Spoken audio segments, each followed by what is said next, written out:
హైదరాబాద్ మరింత విశ్వనగరంగా మారనుందా? హెచ్ఎండిఏ పరిధి మరింతగా విస్తరించనుందా? అభివృద్ధిని దృష్టిలో ఉంచుకొని తెలంగాణ ప్రభుత్వం ఎలాంటి ప్రణాళిక రచిస్తోంది?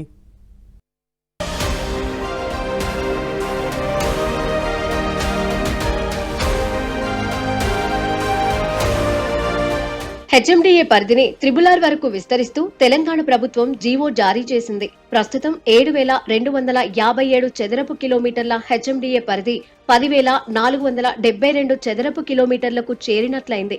ప్రస్తుతం హెచ్ఎండిఏ పరిధిలో 7 జిల్లాలు ఉండగా ఈ విస్తరణతో మరో 4 జిల్లాల్లోనే 32 మండలాలు చేరాయి. ఈ 11 జిల్లాలు 104 మండలాలు 1,355 గ్రామాలతో హెచ్ఎండిఏ పరిధి భారీగా పెరిగింది.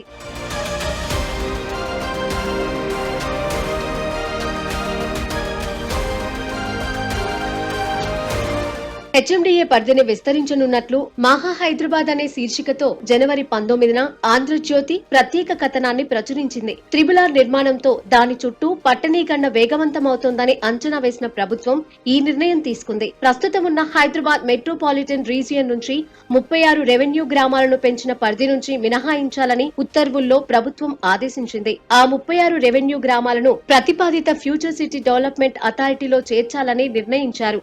అంతర్జాతీయ నగరంగా అభివృద్ధి చెందుతున్న హైదరాబాద్ మహానగరం పరిధిని రీజనల్ రింగ్ రోడ్డు వరకు విస్తరించడం వల్ల ప్రగతి పరుగులు పెడుతుందని ప్రభుత్వం భావిస్తోంది. ఔటర్ రింగ్ రోడ్డు వరకు ఉన్న హైదరాబాద్ నగరాన్ని కోర్ అర్బన్ ప్రాంతంగా పరిగణిస్తూ సుమారు 2,000 చదరపు కిలోమీటర్ల వరకు జీహెచ్ఎంసీని విస్తరిస్తారు.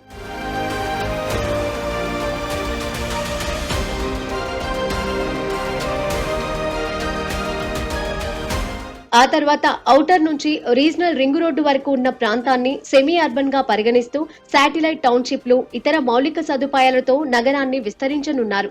రీజనల్ రింగ్ రోడ్డు తర్వాత ఉన్న తెలంగాణను రూరల్ తెలంగాణగా పరిగణించి అభివృద్ధి కార్యక్రమాలను అమలు చేయాలనేదే తెలంగాణ ప్రభుత్వ లక్ష్యం. ఈ మేరకు సమగ్ర మాస్టర్ ప్లాన్ కోసం కూడా ప్రణాళికలను రూపొందిస్తోంది. ఇందుకోసం త్వరలో అంతర్జాతీయ కన్సల్టెన్సీల ఎంపిక ప్రక్రియను చేపట్టనున్నారు.